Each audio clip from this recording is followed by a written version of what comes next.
Going into credit card debt to look rich, $695 Taylor Swift jeans, and my Merrell Moab 3 Prime shoes. Hi, it's Edward, back with another video. Please take a moment to click the thumbs up button below and consider subscribing to the channel. Please also share this video with your friends. Thank you for your support. Today, I read several financial news articles. I've included links to the articles in the description below. I encourage you to read the articles to support the authors and news sources. As a private American citizen, I'd like to report and share my transformative thoughts through commentary regarding small sections of these articles that are of public interest. Today, I read an article on foxbusiness.com written by Sydney Borchers titled Taylor Swift's $695 jeans she wore to the Super Bowl 2024 sell out online. According to the author, Taylor Swift wore a pair of crystal-embellished, slit jeans to the big game after jetting back to the States from her tour in Japan. The straight-leg pants retail on Area for $695 and are currently sold out, according to the brand's website. Well, my friends, it is amazing how much reach celebrities have. I worry about people who are Taylor Swift fans who may have purchased these expensive jeans on their credit card with the inability to pay off that balance at the end of the billing cycle. With the high level of interest being charged by credit card companies these days, people like this could end up in a bad financial situation. In a way, this reminds me of the popularity of Air Jordan shoes back in the 1980s and the early 1990s when Michael Jordan was playing for the Chicago Bulls. These shoes were expensive back then, and they are still expensive today. A lot of young people wanted to be like Mike and went out and bought these expensive shoes even though they couldn't afford it. This made Nike and Michael Jordan a lot of money. Understand, I'm not bashing these $695 jeans that Taylor Swift wore to the Super Bowl, and I'm not bashing Air Jordans either. For people with extreme wealth who have a lot of disposable income, enjoy your money and buy what you want. I simply worry about people going into debt to buy items to imitate celebrities. I read another article on Yahoo Finance put out by MoneyWise and written by Sarah Lewis titled, Buying Class on Credit. 59% of rich millennials feel it's important to appear financially successful, but can the avocado toast generation actually afford their luxurious lifestyles? According to the author, you might spot your younger friends rolling up to an event in a sleek Tesla or armed with a Prada purse, but it's entirely possible they're running their bank accounts ragged just to look good. Well, my friends, it is unfortunate that some people are going into credit card debt or taking out a very large vehicle loan to look wealthy and have a luxurious lifestyle. I know people like this. I've told some of you this story before, but I have a friend whose wife wanted to go on a cruise. He did his best to figure out a way to pay for the cruise, even though he was up to his eyeballs in debt already. His wife was packing for the cruise, and she had multiple suitcases ready to go.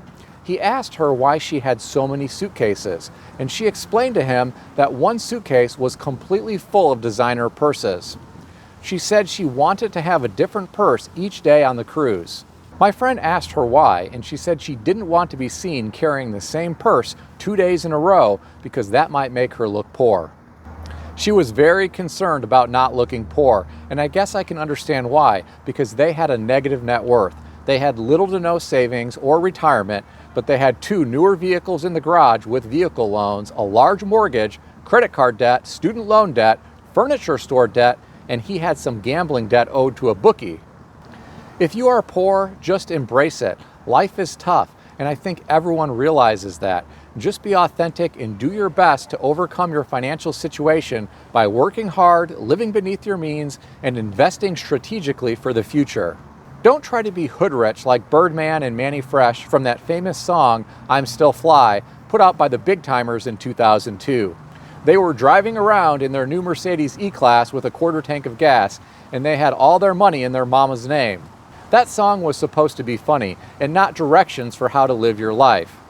Getting back to the article, the author said a sizable portion of the younger generation, 40%, also admit to taking on more debt than they want to in order to live large.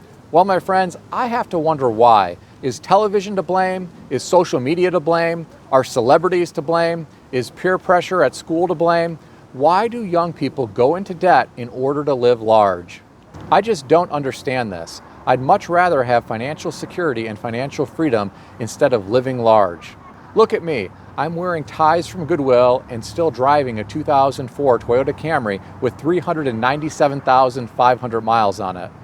I'm going to make a video in the near future when the odometer hits 400,000 miles.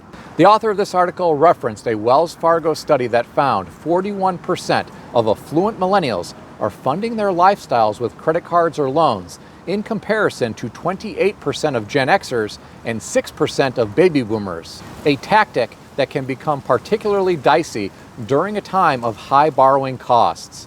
Well, I couldn't agree more. I don't think anyone should be going into debt for their image unless that is going to lead to some type of future financial success. For example, you don't want to wear some ragged clothes to a job interview. If you just graduated from college and you are going to be interviewing for professional jobs at some large corporations, you may have to buy a professional outfit for interviews on a credit card until you get the job and can pay it off. I'm not suggesting anyone go out and buy an entire wardrobe. I know someone who had a blue-collar job his whole life. After finishing his bachelor's degree online as a non-traditional student, he was able to secure a good professional job. He went out and bought an entire wardrobe of professional clothes on credit. After his first week on the job, he realized the corporate culture was very relaxed at this company. Fortunately, he was able to return a lot of the expensive professional clothes that he had purchased on credit. What do you think about all this? Share your thoughts in the comment section below. I'm pretty frugal, but I do buy some things new. I want to tell you about some new shoes that I purchased recently. I spent a lot of time researching shoes before buying any. I bought a pair of Merrell Moab 3 Prime shoes. The key word is prime. I think it's worth investing in good shoes because bad shoes could affect your feet, knees, hips, or lower back. If you have shoes with poor traction, you could potentially slip and fall and sustain injuries. There's a trend that I've noticed in recent years. It's very hard to find shoes without mesh. I guess a lot of manufacturers can save money by not having as much leather on the shoes, which is why they are gravitating towards incorporating as much mesh as possible.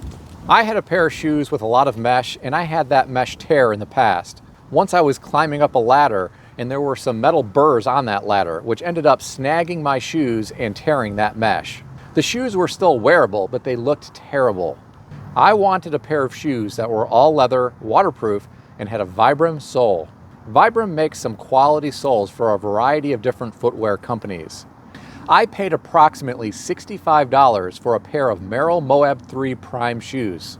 I have to tell you, I am really impressed by the quality. I feel like I have Lamborghinis on my feet. These shoes are comfortable. I love that they are waterproof during the winter, and they have great traction.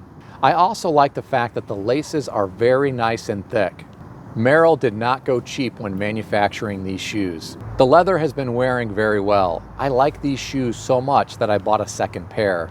I'm not including an Amazon affiliate link for these shoes or anything like that. I was not given these shoes by Merrell, and I'm not being paid to promote these shoes. I bought these shoes with my own money, and you know how frugal I am. I don't want to make money from any of you by hyping up these shoes. I simply wanted to tell you about them in case you need a new pair of shoes. I think you would be very happy with these shoes if you can find a set online in your size. They come in brown and black. As I said earlier, the key is to find the Merrell Moab 3 Prime version of these shoes. This is what the shoes look like. You can see it's all leather on top. They have a very nice sole. The laces are thick. There's a lot of cushion inside. I would really highly recommend these shoes. So why am I talking about shoes? Well, I think a good set of shoes is a great investment, and these are very reasonably priced. Please keep in mind that everything in this video is for entertainment purposes only, and nothing in this video is financial advice or advice of any kind. If you need advice, seek advice from a qualified professional in good standing who puts your interests first and foremost. If you enjoyed this video, consider subscribing to the channel. Please also consider sharing this video with your friends. I want to extend a special thanks to everyone who has subscribed to this channel. I want to also thank all of my channel members. Check out some of the great books that I suggest you consider reading in the description below. I've included Amazon affiliate links to these books. As an Amazon associate, I earn from qualifying purchases. Stay healthy and wealthy. I'll see everyone in the next video.